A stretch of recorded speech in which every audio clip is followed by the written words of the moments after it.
Some of you know I'm Jewish. My father came to this country at the age of 17 from Poland. He came over. Other people in his family did not come over. Those people died. Children died. Relatives of my father. All right. So that is in my heart to see what a lunatic can do by stirring up racial hatred. And we're not going to allow that to take place in this country. Senator Bernie Sanders in Milwaukee last night. He joins us live this morning. Senator Sanders, thanks for joining us this morning. We've talked to you many times about Donald Trump. You've called him a liar. You've called him a nutcase. Now comparing him to Hitler? Oh, no. No, there's nothing to do. No, that's not right. What I talked about, there was a Muslim woman there next to me, and she is telling me that what is true is that people in the Muslim community are very fearful now.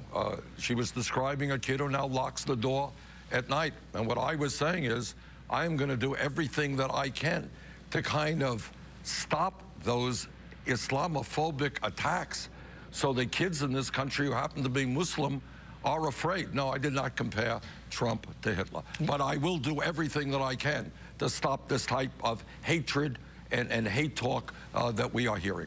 You have been on a roll so far. Some of the latest polls show you up in Wisconsin. You've won 6 out of the last 7 contests as well. Hillary Clinton was speaking last night in Wisconsin as well, and she pushed the line that you're not a true blue Democrat. Let's listen. I'm also a Democrat and have been a proud Democrat all my adult life. And I think that's kind of important if we're selecting somebody to be the Democratic nominee of the Democratic Party. Your response? Well, my response is I think the secretary is getting very nervous. That poll after poll shows us doing much better against Trump than she is. Last CNN poll had us up by 20 points. Here in Wisconsin, I was 19 points ahead of Trump. Also, a significant margin better than she is. So what we are saying is, I believe I am the strongest candidate to take on the Republicans. And the fact that I have been the longest-serving independent in the history of the United States makes my candidacy even stronger. You got a lot of independents out there. So I think we can get virtually all of the Democratic vote. I think we can get a lot of the independent vote. I think we got a lot of young people's vote, working class people's vote. I think we're on the way to victory if we can win the Democratic nomination. You've also been engaged with the Clinton camp in a debate over debates. Secretary Clinton said this morning she's confident there's going to be another debate ahead of the New York primary. Are you confident? Yeah, I am. Look, she has proposed 3 dates. We have proposed 4 dates. She has a difficult schedule. I've got a difficult schedule. You know, one of the debates proposed was the night of the NCAA finals. Didn't make sense to me, but I think that we will reach an agreement. People of New York deserve to hear us discussing the important issues facing that state and facing the country. I suspect it will work out. I hope it will. And one of the debates proposed and one of the debates that Secretary Clinton accepted was actually on Good Morning America on either the 14th or the 15th. And earlier in the week, your campaign signaled that they were going to accept that. And then once she accepted it, you're now saying it's no longer okay. Why is that? Well, I think what we want is to look at the maximum viewing audience. And any time and any venue that works, that has that viewing audience will be good.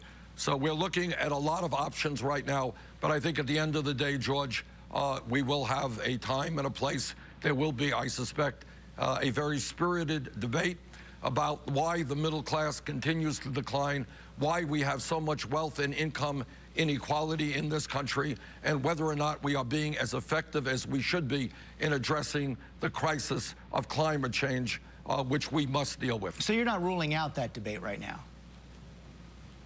No, we're looking at a number of options. The goal for me, and I would hope for the secretary, would be that option which gives us the largest viewing audience. You know, Secretary Clinton also said this morning that she doesn't believe that there are any constitutional rights for the unborn. Is that your position as well?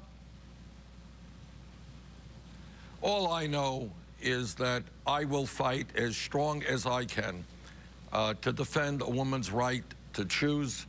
I believe that it is an outrage that Republicans who tell us how much they hate the government now want to tell every American woman what she can and cannot do with her body. And I do agree with the Secretary. I don't believe there's any constitutional protection for the unborn. So are you for any restrictions on abortion? I think that decision ultimately has got to be made by the woman. I have 100% pro-choice voting record throughout my career. That decision must be made by the woman, must be made by her family and her physician, not by the federal government, not by the state government. And let me tell you something. If elected president, I will not only fight to protect Roe versus Wade and a woman's right to choose, I will take on the Scott Walkers of the world and the other right-wing governors who are trying to restrict and limit that right. You mentioned Roe v. Wade. You said that where a potential Supreme Court nominee stands on the campaign finance case, Citizens United would be a litmus test for your choice for the Supreme Court. Is Roe v. Wade a litmus test as well? Of course, it's very important to me. I mean, all that I have said is right now we have a corrupt campaign finance system as a result of Citizens United, where billionaires are now trying to buy elections, and democracy is being undermined. And I fear very much about the future of this country if we do not overturn Citizens United and restore one person, one vote democracy in America. But obviously, as somebody who has fought his whole political life to protect a woman's right to choose, that issue is of enormous concern to me. And people can be assured I will not be nominating a justice who will not support that position. Finally, you have been on a roll, as you mentioned, but you're still far behind Secretary Clinton in both pledged delegates and especially those superdelegates. I know you said you believe that many of those superdelegates will switch if you continue to win states. Have any of them told you that? Well, what we have begun to see already is when we are winning states by large margins, and as you've indicated, we've won the last 6 out of 7 caucuses and primaries. It is very hard for superdelegates in a state, say like Alaska, I think, where we won 82% of the vote, not to go with the will of the people in that state. In addition to that, as I think we demonstrate that we are our campaign is a stronger campaign against people like Donald Trump. Last CNN poll, we were 20 points ahead of them. Here in Wisconsin, the last poll they had out, just in this state, we were 19 points ahead of Trump. I think as many superdelegates look out there, what they are saying, yeah, well, I like Hillary, I like Bernie, but most importantly, we've got to beat Donald Trump, and I think they will see that Bernie Sanders is the strongest candidate to do that. Senator Sanders, thanks for joining us again this morning. Thank you, Judge.